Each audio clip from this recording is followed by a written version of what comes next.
Hi, I'm Mike from 1A Auto. We've been selling auto parts for over 30 years. We're dedicated to delivering quality auto parts, expert customer service, fast and free shipping, all backed by our 100% satisfaction guarantee. So visit us at 1aauto.com, your trusted source for quality auto parts.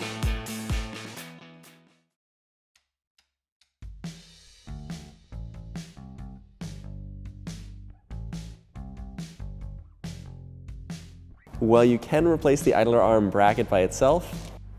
All right, to find the idler arm on your truck, in this case it's on the passenger side, but another easy way is to start at the tie rod end and just follow the arm all the way to your inner tie rod and then up to your idler arm. The first step to removing the idler is removing the cotter pin that holds the nut in place. I like to use a pair of cutters to grab it with. Makes it a little, it's usually the easiest thing to do, although I may prove myself wrong. There we go. And then you can also use a pair of locking pliers to pull it from the other side.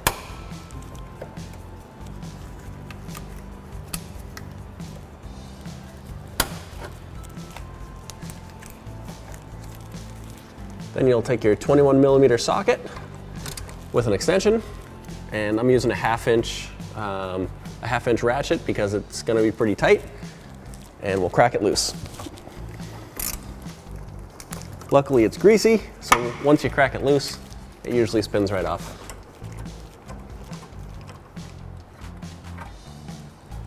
So ideally you want to have a puller, which you can get from your local hardware store or auto parts store. You can usually rent them, and you'll want to put it on like this. We're using a 2-jaw puller. It wraps up on both sides of the steering arm, and then the center bolt pushes right on the idler arm. Then in our case it's a 16mm right here, but depending on the puller it could be a different size. And at that point you want to just tighten up your puller until the idler arm breaks free. We're going to be pulling off the idler arm with the idler arm bracket, so we need to take out the lower nut right here and then the upper one right up here. In New England, we like to spray everything with rust penetrant before we take it off because it just makes life a lot easier. On the front side of the bracket, there's the actual heads of the bolt that we're gonna put a socket on. Right here's the lower one, and then up here's the upper one. So we're gonna use a 21mm with an extension and a little wobble adapter so that we can get on there. It's not the easiest thing to reach, but once you're on there, it should stay there. And then on the back side, we'll put a wrench to hold the nut in place and hopefully turn it.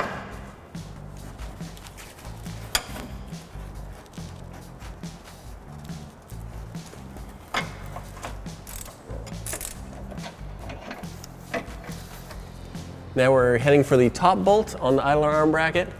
We have our 21mm wrench on the back side, and then 21mm socket and extension on the front.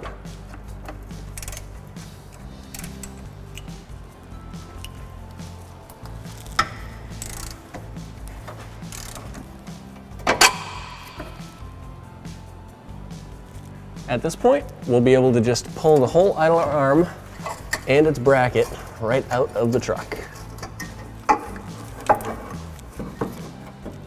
Like so.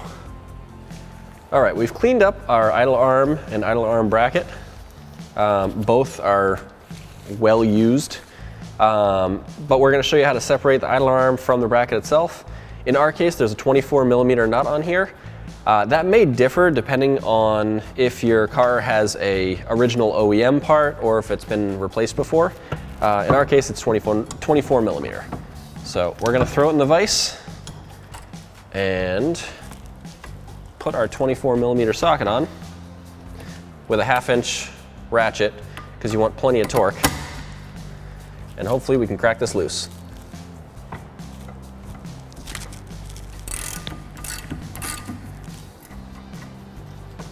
With the nut off, now we have to pull the idler arm off the idler arm bracket. So once again, I'm going to reposition this in the vise. Get a puller, which you can rent from a local hardware store or an auto parts store, or they're actually not too expensive if you just buy them and you think you might be doing this more than once. It might be worth buying a kit to do this. And then you'll tighten down the center bolt. In our case, we have a 16 millimeter on the top of the puller, which we will once again use our 1/2-inch ratchet to tighten up.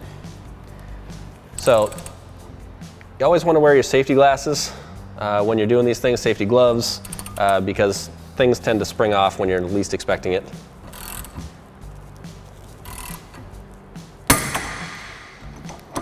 Kind of like that.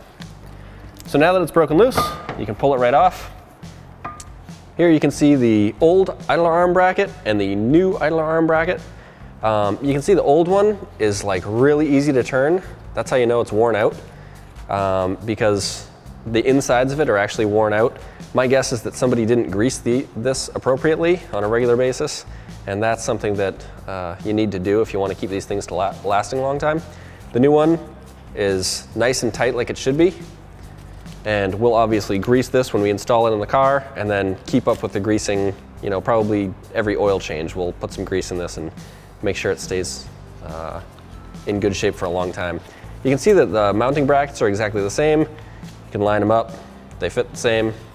It comes with a new seal in the end and of course a new nut.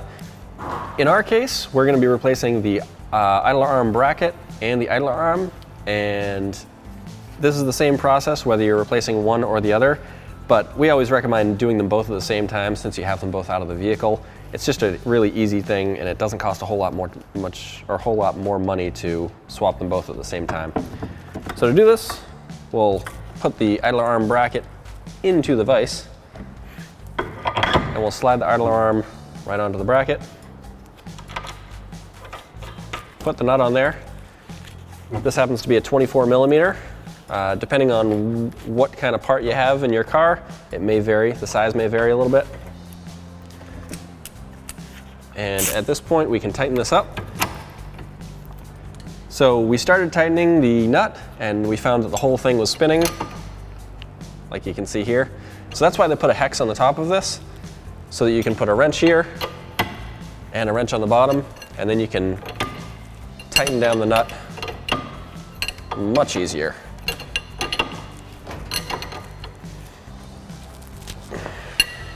Well, the idler arm bracket and the idler arm are out of the vehicle. We're gonna put the grease in them. That way it's a little bit easier on us once they're installed.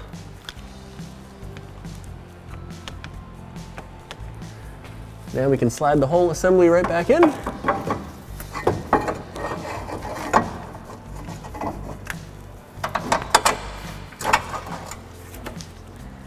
There's one bolt in place. Now we'll do the lower bolt, which is a little trickier.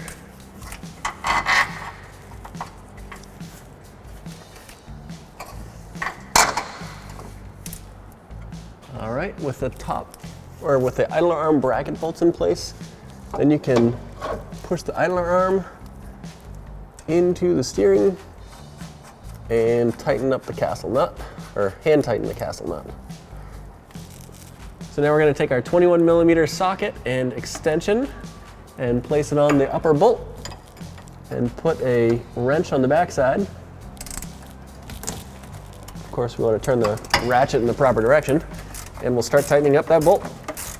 All right, and then we'll go for the lower one, which again, 21 millimeter with a ratchet and extension, and a 21 millimeter on the back. And now we have the 21 millimeter idler arm nut that we are going to use a ratchet and extension and socket on. We want to get it tight enough so that it is, you know, held in place, but we also want to line up the castle nut with the hole in the idler arm so that we can get the cotter pin through. And now you can slide the cotter pin through the hole and bend it over so that it stays in place. Thanks for watching. Visit us at oneauto.com for quality auto parts, fast and free shipping and the best customer service in the industry.